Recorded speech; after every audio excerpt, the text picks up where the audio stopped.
First named storm of the season. I'm meteorologist Ariel Nixon tracking Tropical Storm Arthur as it moves north along the Florida coast.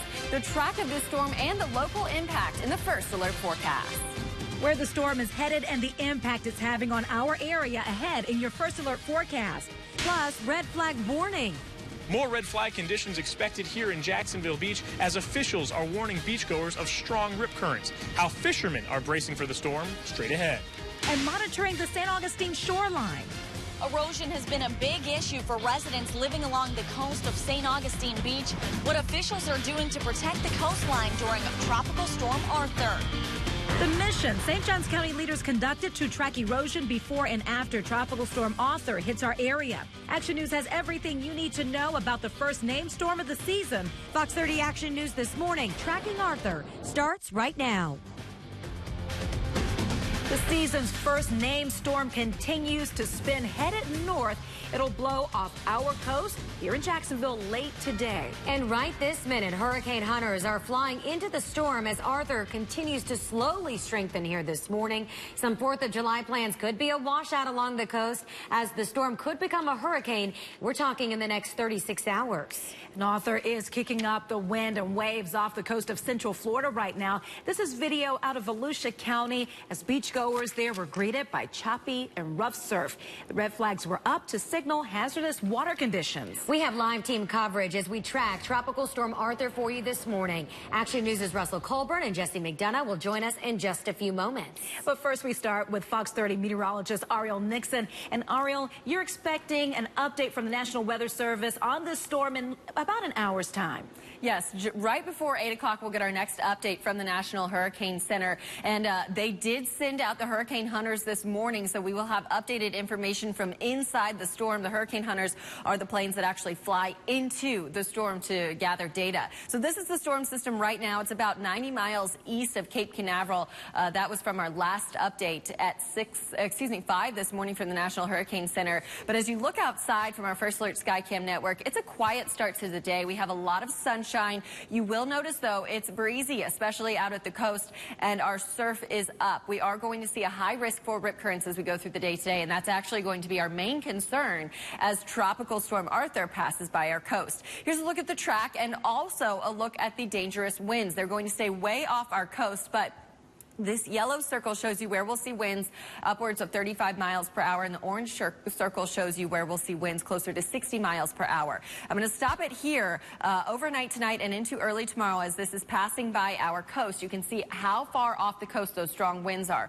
We're just going to see winds picking up to about 20 to 25 miles per hour along our coast through the day today. And again, our biggest concern will be those rip currents. By tomorrow, we expect it to strengthen to a Category 1 hurricane as it passes by the Carolinas and North Carolina. The Outer Banks actually are going to be the place hit hardest, and that will occur on the 4th of July. So if you have travel plans, you may want to think ahead and potentially delay your travel. The 5-sweep First Alert Doppler HD right now is dry. We do have showers, though, making their way on the coast close to Daytona Beach. They will shortly make their way into Flagler County and then into St. Johns County as we continue through mid-morning. Again, your impacts today will be the high risk for rip currents. We'll also see some showers. I'll track your showers for you hour by hour coming up in the First Alert forecast. It's 7:03. We'll send it back to the desk.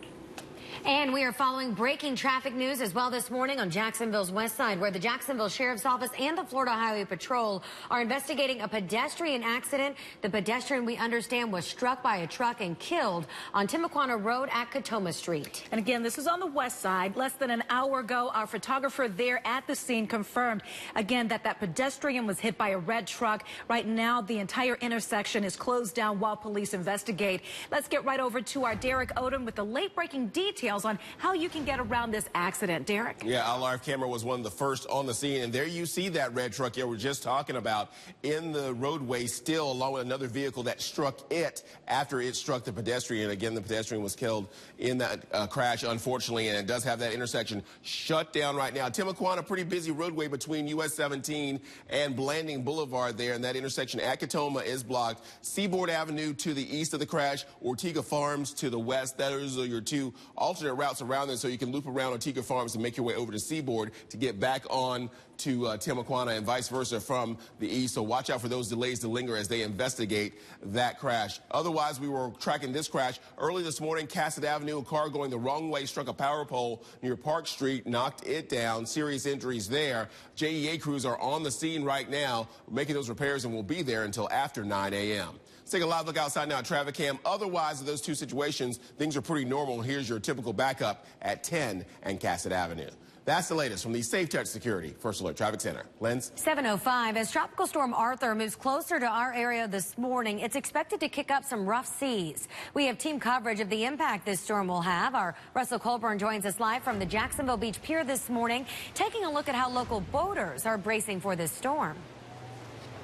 Lindsay, I would call conditions mild out here right now. No rain and plenty of sunshine, but we do have some breezy conditions. In fact, the wind meter here on the pier has recorded sustained winds near 12 miles per hour, and actually the highest gust around 14. I would say the surf has picked up too, and we expected larger than normal swells as Arthur nears our coast today. Now, because of that, local fishermen are making sure they're prepared for whatever the first named storm of the season brings. And just last night, all shrimping boats at Safe Harbor Seafood were tied up and secured. Dock Supervisor P.J. Punky tells us the real concern is if waves start reaching 10 feet or higher. You know, with these fiberglass boats, you know, pounding these waves, they can take a beating. You know, they're not, you know, structurally safe, you know, taking that type of beating with the waves. Coast Guard representatives tell us they've already started warning boaters offshore, saying to heed the warnings as there might not be anyone to help when these conditions exceed their capabilities. And officials told me this morning that red flags are expected to fly again this morning to warn beachgoers of dangerous and strong rip currents. Live in Jacksonville Beach, Russell Colburn, Fox 30 Action News. Speaking of those red flags here this morning, they will signal a dangerous rip current for local swimmers. We went straight to the Jacksonville Beach lifeguards to find out what you need to do if you're trapped in a riptide. Swim north and south, swim parallel with the shore until you feel it stop pulling you. Try to identify where the lifeguard is and get their attention, and they'll be able to come out and actually assist you. Lifeguard officials tell us they are fully staffed ahead of Tropical Storm Arthur, and they're also adding more than 50 volunteer lifeguards for the 4th of July holiday. 7:07. We're following Tropical Storm Arthur's track this morning. Strong winds and waves are concerned for St. Augustine homeowners. They're worried about severe beach erosion. It's chipping away right now at their property. Action News' Jesse McDonough continues our team coverage live from St. Johns County. And Jesse, officials there are doing the work right now trying to protect the property of those homeowners. Yes, they are, Dawn. Back in March, residents along the St. Augustine Beach coast were put under a state of emergency, and that's because of a serious erosion issue in several areas along the beach. Now, the problem was so bad that the county actually expedited a permit process so that they could build a seawall to protect their homes. Now, they are currently monitoring those same areas, especially in Tropical Storm Arthur. On Tuesday, they went out in a helicopter to check on those areas, and they are going to check on those areas, those same areas again after the storm, so they can see if emergency repairs need to be made. We're not anticipating any beach erosion really other than what we would normally see due to this storm event, but like I said, we do monitor it constantly. The wind has picked up quite a bit over the last half hour here. However, there isn't any rain yet. There was a little bit of rain on my drive here from Jacksonville. Stay with us throughout the morning, and I'll keep you updated on the storm conditions here at the beach and how this storm is affecting the erosion here. Live at St. Augustine Beach, Jesse McDonough, CBS 47, Fox 30 Action News. And we can certainly see the wind is picking up there out in St. Augustine for Jesse in that live shot. It's 7:09, and Coast Guard crews based right here in Jacksonville are celebrating a successful rescue mission. They had to rescue 6 crew members off the coast of Cape Canaveral before Tropical Storm Arthur hit that ship. And the number of victims made this mission even more complicated. Even with reconfiguring the aircraft, we don't have enough space to carry that many people, so we ended up launching 2 aircraft, with both of which with mostly empty cabins. One by one, 19 crew members were plucked off the South Korean flag cargo ship Tuesday. Now, they were all suffering from food poisoning. Right now, a replacement crew is manning the ship until the sick crew members can go back to work. Florida Governor Rick Scott says state leaders are prepared for any impact Arthur makes in Florida. The governor released a statement saying, in part, we're monitoring Arthur's development and staying in close communications with leaders on the ground should they need support. This event serves as a reminder to all Florida families to make a plan and make sure they're stocked up on storm supplies. We have continuing coverage of Tropical Storm Arthur online. Visit the all-new actionnewsjax.com for an interactive radar to check our local forecast. Plus, read Mike Burrish's Talking the Topics blog and take a look at the Hurricane Center, a storm preparation guide, and much more. It's 7:10 new this morning. A young woman died in an overnight crash on Cassett Avenue near Park Street. Troopers say she was driving the wrong way and crashed into a pole.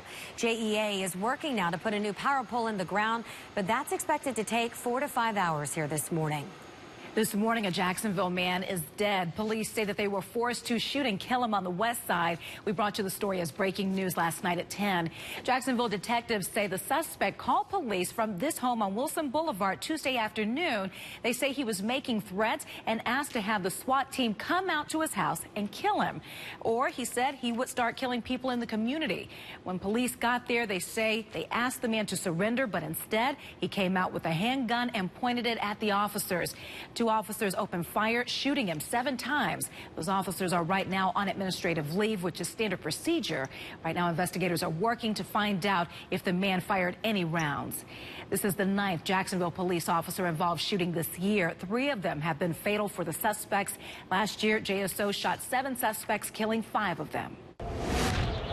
And we are tracking Tropical Storm Arthur this morning. Right now, sustained winds up to 60 miles per hour. It is east of Cape Canaveral and moving north at 6 miles per hour. Here's a look at the track on this system. It is going to move parallel to our shoreline, then take a turn towards the north and east. It will likely strengthen into a Category 1 hurricane by tomorrow afternoon, but our biggest impact will be a high risk for rip currents. You look outside right now, and it's really a nice start to the day. It's breezy outside, and those onshore winds are going to strengthen through the afternoon. That's what's going to escalate our risk for those rip currents, so please be careful. You should absolutely not enter the water unless you are a very, very strong swimmer. This is what you can expect through the rest of the day today. We'll start to see some showers along the coast by mid-morning. Temperatures will warm to 90 degrees by noon, and those showers will continue on and off throughout the day, especially along the coast with a few inland afternoon thunderstorms. We'll see a high today of 92 degrees. I'll track your showers and thunderstorms for you hour by hour in the First Alert forecast. For now, it is 7:12, and it is time to get a check on your First Alert traffic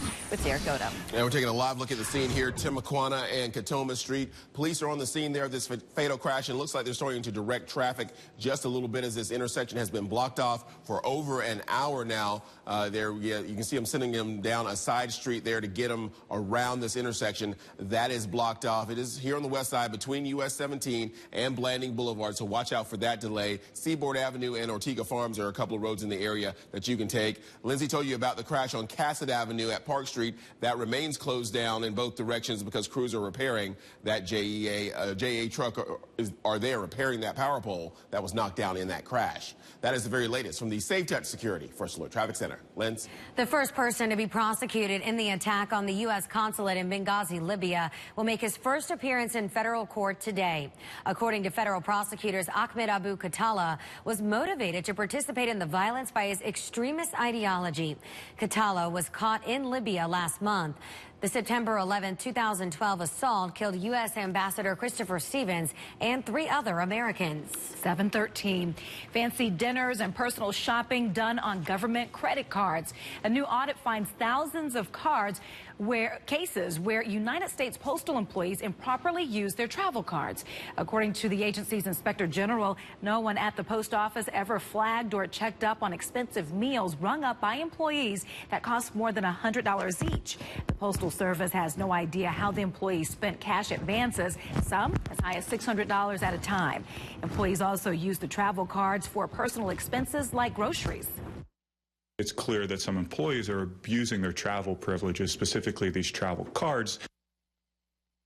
As a result of the audit, the Postal Service is no longer allowing executives to use the travel cards for cash advances. This afternoon, a Florida judge will hear a case challenging the state's constitutional ban on same-sex marriage. A Miami-Dade circuit judge will hear that motion at 4 this afternoon on a lawsuit filed by gay and lesbian couples back in January. Now, their suit claims the state's constitutional ban violates equal protection under the U.S. Constitution. Same-sex marriage opponents say they are prepared to file appeals if necessary. The hearing comes as a federal judge in Kentucky struck down that state's ban on same-sex marriages on Tuesday. The ruling was temporarily put on hold because it will be appealed. Obviously, morally, I knew that it's a 12-year-old girl, somebody's daughter, it shouldn't be done. What you're looking at there, Polk County deputies are working to keep child predators off our streets. The man you see here is just one of 16 arrested in an undercover sex sting, which included the arrest of 3 theme park employees. Operation Cyber Child 3 wrapped up Monday. It targeted men who were either willing to travel to have sex with children or own child pornography. 7:15, new information in an Action News investigation we first brought you during the school year. We showed you these videos in March after students posted them on social media. They show a so-called fight club at First Coast High School. Now educators are making changes to make sure the violence doesn't happen again. Duval County School Board leaders are revamping the student code of conduct. They are not adding a policy to allow students more power to defend themselves. Now, that was a proposal. Again, that was struck down. But they did all agree on tougher rules for students caught recording fights. We showed you the Instagram page where students were posting video of brawls, as we mentioned, at First Coast High. Code of conduct now addresses the fact that if a student uses a recording device in a premeditated way before a fight occurs, in many ways that student will be treated no different than a perpetrator in an actual fight as far as consequences. Cell phones and tablets will still be permitted in schools, but only for educational purposes. A new gun law that's referred to by critics as the Guns Everywhere law is now in effect in Georgia. As of Tuesday, licensed gun owners can carry their weapons in almost all public places. That includes churches and bars, providing the owner allows it. The school district can allow teachers to also bring guns into the classroom. Supporters say it protects the lives and rights of law-abiding gun owners. We're talking about people who have gone through, has jumped through the hoops and the hurdles. They've had their fingerprints taken. They've gone through a background check. Opponents of the law say more guns means more risk, and they add that they don't think alcohol and firearms will be a good mix. A heads up for parents in Georgia this morning. There are new requirements for your child when it comes to immunizations, and they are in effect as of this morning. 7th graders born on or after January 2002 or anyone entering the school system for the first time must have 1 dose of a tetanus, diphtheria, or pertussis vaccine, as well as the meningitis vaccine. For more information, go to the all-new actionnewsjax.com and click on the action button. 7:17. This morning, a water advisory for a beach in Glenn County is expected to be lifted. Last week, we told you about high levels of an intestinal bacteria found on St. Andrews Beach. Well, officials say it can make you sick. The area under advisory runs from Marcy Lane to the picnic area and is marked with flags. As soon as health officials announce the all clear for the area, of course, Action News will let you know. Well, as much of a heartbreaker as it was, don't stop believing. Need that music to go with that. Team USA may now be out of this year's World Cup, but hey, there's always 2018. And it was an exciting time. It was a hard-fought match, but the U.S. lost to Belgium 2-1 in extra time. The game was scoreless at the end of regulation, but Belgium scored in the opening minutes and then added a second goal. The U.S. made it interesting by scoring, but just couldn't catch up. Good morning, everyone. We are tracking Tropical Storm Arthur, but I don't want you to think that it has escaped me, that it's actually a beautiful start to the day out at the beach. I do know that it looks gorgeous out there. This water is so tempting, especially for the surfers, but we want you to be careful. We have a high risk for rip currents because our winds are going to pick up through the day today. We have a tropical storm out there, and we are going to see some impacts. There will be minor, but our winds are going to pick up, and of course, that rip current risk is our greatest concern. So please do not enter the water unless you are a very strong swimmer. swimmer. Here's our storm system right now. It is 90 miles east of Cape Canaveral. It strengthened a little bit through the overnight, and now our sustained winds are up to 60 miles per hour. We've seen a few showers this morning, mainly through St. Johns County. That was in the early morning hours. Now, though, it's dry through northeast Florida and southeastern Georgia. Our showers are starting to make their way onshore close to Daytona Beach. They'll move into the Daytona area, then Flagler County, then St. Johns County by mid-morning. We're going to see on and off showers throughout the day today, and of course it's because of Tropical Storm Arthur. We have winds again sustained at 60 miles per hour. The motion on this right now is 6 miles per hour towards the north. As we get into the afternoon, we are going to see this storm system push close to our shore. When I say close, I mean parallel to, where it's going to be at least 100 miles off the shore. Then into the evening and overnight, it will begin to shift towards the north and east, likely becoming a Category 1 hurricane by tomorrow afternoon and impacting the North Carolina coast much more so than it will for us.